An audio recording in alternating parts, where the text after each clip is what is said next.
हम एटम को नहीं देख सकते हैं, उसके बावजूद हमें ये पता है कि उसके न्यूक्लियस के अंदर प्रोटॉन के अलावा न्यूट्रॉन भी होते हैं, और जबकि न्यूट्रॉन पे कोई चार्ज भी नहीं होता। तो हमें कैसे पता चला कि एटम के न्यूक्लियस के अंदर प्रोटॉन के अलावा न्यूट्रॉन भी होते हैं? जब इलेक्ट्रॉन एंड प्रोटॉन की डिस्कवरी हो गई थी तब वर्ल्ड वाइड जो चार्ज पार्टिकल होते हैं उनके ऊपर काफी सारे एक्सपेरिमेंट हो रहे थे, और ऐसे करते करते एक बात सामने निकल के आई कि हाइड्रोजन के अंदर एक प्रोटॉन होता है और हीलियम के अंदर 2 प्रोटॉन होते हैं। तो अगर इनका वेट किया जाए तो 2 हाइड्रोजन का वेट 1 हीलियम के बराबर होना चाहिए, लेकिन ये देखा गया कि 4 हाइड्रोजन का वेट 1 हीलियम के बराबर होता है। अब ऐसा में सोच रहे कि 1 हाइड्रोजन या 1 हीलियम का अरेंज कहां से किया गया? ये जो minimum value hydrogen and helium थी उनसे कैलकुलेट किया गया। तो सभी के अराउंड एक ही बात चल रही थी कि ये एक्स्ट्रा मास कहां से आ रहा है। तो एक बात तो कंफर्म हो गई थी कि एटम के अंदर इलेक्ट्रॉन और प्रोटॉन के अलावा भी कुछ हो रहा है। 1920 के अंदर वोल्टर बोथे एंड उनके स्टूडेंट हर्बर्ट बेकर एक एक्सपेरिमेंट कर रहे थे। उन्होंने अल्फा पार्टिकल को बेरिलियम की शीट पे बॉम्बार्ड किया। जब उन्होंने अल्फा पार्टिकल को बेरिलियम में बॉम्बार्ड किया तो उसके बाद एक रेडिएशन निकली, तो वो आइडेंटिफाई नहीं कर पाए थे कि ये रेडिएशन किस चीज की है।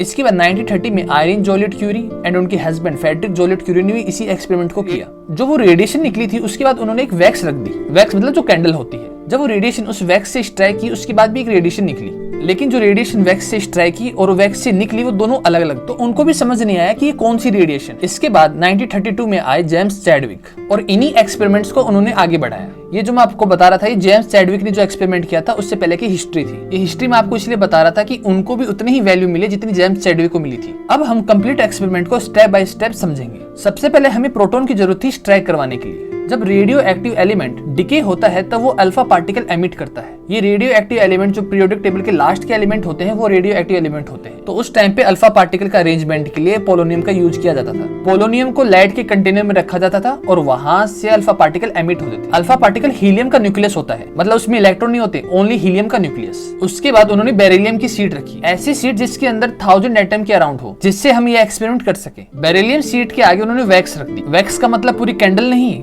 जब मोमबत्ती पिघलती है उस वैक्स की बहुत थिन लेयर बेरिलियम शीट के आगे रख दी और लास्ट में उन्होंने एक डिटेक्टर लगा दिया। पूरा सेटअप सेट होने के बाद उन्होंने एक्सपेरिमेंट स्टार्ट किया। अल्फा पार्टिकल बेरिलियम की शीट पे स्ट्राइक हुए, उसके बाद बेरिलियम शीट से पार्टिकल निकले और वो वैक्स पे जाके स्ट्राइक किए। जब वो पार्टिकल वैक्स से स्ट्राइक किए तो उस वैक्स से भी पार्टिकल निकले जो डिटेक्टर पे डिटेक्ट हुए। ये पूरा एक्सपेरिमेंट हुआ। अब इसके अंदर हमें न्यूट्रॉन का कैसे पता चला? जब अल्फा पार्टिकल बेरिलियम शीट पे स्ट्राइक किए तो क्या हुआ? अल्फा पार्टिकल क्या था? हीलियम का न्यूक्लियस, मतलब पॉजिटिव चार्ज। जब वो अल्फा पार्टिकल बेरिलियम शीट पे स्ट्राइक किए तो वहां से क्या क्या निकल सकता है? एटम के अंदर इलेक्ट्रॉन होता है, क्या इलेक्ट्रॉन निकल सकता है? इलेक्ट्रॉन की जो साइज होती है वो प्रोटॉन से 2000 टाइम्स स्मॉलर होती है, और इतनी साइज डिफरेंस के कारण इलेक्ट्रॉन तो नहीं हो सकते। और दूसरी बात, वो अल्फा पार्टिकल हीलियम का न्यूक्लियस था और उसको इलेक्ट्रॉन की रिक्वायरमेंट थी, तो वो हीलियम का न्यूक्लियस उस इलेक्ट्रॉन को बाहर निकालने की जगह खुद में ही कैप्चर कर लेता। तो इसका मतलब इलेक्ट्रॉन तो बाहर नहीं निकले। उस टाइम पे सेकंड थिंग पता थी हमें, प्रोटॉन। तो क्या बेरिलियम की शीट से प्रोटॉन बाहर निकले? जो अल्फा पार्टिकल है वो हीलियम का न्यूक्लियस है जिसपे पॉजिटिव चार्ज है, और प्रोटॉन के ऊपर भी पॉजिटिव चार्ज होता है। जब हीलियम का न्यूक्लियस बेरिलियम के न्यूक्लियस के पास आएगा तो क्या होगा? तो स्ट्राइक करने से पहले ही positive charge and positive charge आपस में रिपेल हो जाएंगे। तो ये तो कंफर्म हो गया था, ये ना तो बेरिलियम का इलेक्ट्रॉन है ना उसका प्रोटॉन है, ये कुछ और ही है। तो उन्होंने उस पूरे सेटअप पे इलेक्ट्रिक फील्ड यूज कर ली। इलेक्ट्रिक फील्ड का मतलब कैथोड एंड एनोड। कैथोड पे नेगेटिव चार्ज होता है और एनोड पे पॉजिटिव चार्ज होता है। तो उन्होंने देखा कि जो भी बेरिलियम शीट से निकला ना तो वो कैथोड की तरफ गया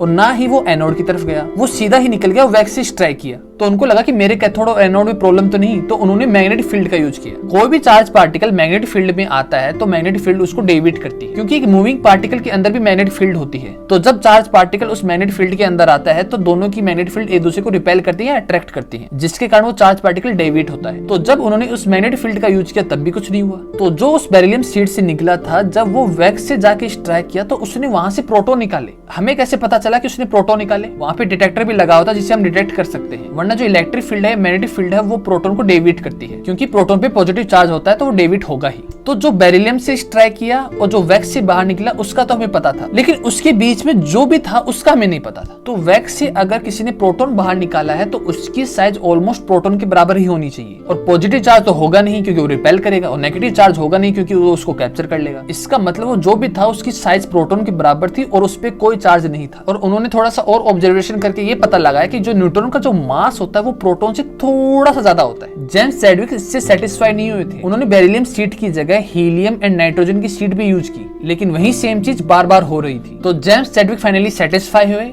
और उन्होंने कंफर्म किया कि ये ना तो इलेक्ट्रॉन है, ना ही ये प्रोटॉन है, ये नया पार्टिकल न्यूट्रॉन है।